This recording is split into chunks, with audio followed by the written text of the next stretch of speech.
भारत और रूस के रिश्ते की कहानी अब सिर्फ हथियारों और तेल तक सीमित नहीं रही। यह रिश्ता सीधे हमारी थाली तक पहुंच चुका है और यही कारण है कि पूरी दुनिया आज हैरान है। साल 2025 में भारत ने रूस से 94,000 टन दालें खरीदी। इस सौदे की कीमत रही $460 मिलियन, यानी करीब 38 अरब रुपए। ये आंकड़ा दिखाता है कि दोनों देशों के संबंध अब और गहरे हो चुके हैं। साल 2024 में रूस से भारत के लिए मटर का दूसरा सबसे बड़ा आपूर्तिकर्ता बना। करीब 8,96,000 टन मटर, जिनकी कीमत रही $44 मिलियन। इतना ही नहीं, पहली बार रूस भारतीय कृषि बाजार के शीर्ष 5 निर्यातकों में शामिल हुआ। कुल बिक्री पहुंची $2.6 बिलियन तक और इस तरह रूस अब भारतीय रसोई का भी भिन्न हिस्सा बन गया है। यह केवल व्यापार नहीं, बल्कि एक संदेश है। जब पश्चिमी देश रूस से दूरी बना रहे थे, तब भारत ने उसे अपनी सबसे महत्वपूर्ण खाद्य बाजार में जगह दी और यही वह कदम है जिसने रूस को दिखा दिया कि भारत उसके साथ है हर परिस्थिति में।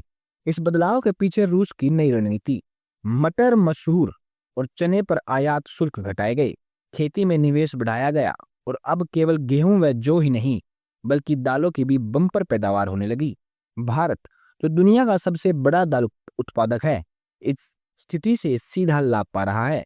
बेशक चुनौतियां मौजूद है, मौसम का बदलना, शिपिंग लागत, गुणवत्ता और भंडारण की समस्या, लेकिन भारत और रूस दोनों के पास इनसे निपटने का अनुभव भी है और भरोसा भी।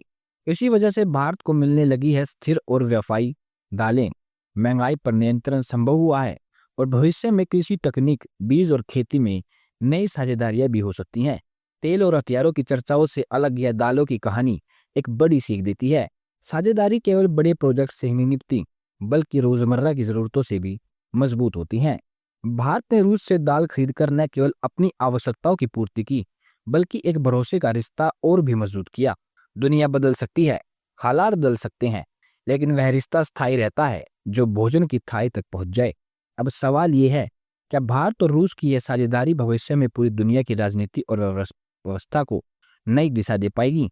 भारत और रूस की यह कहानी केवल व्यापार नहीं, बल्कि भरोसे और कठिन समय में निभाए गए रिश्तों की है।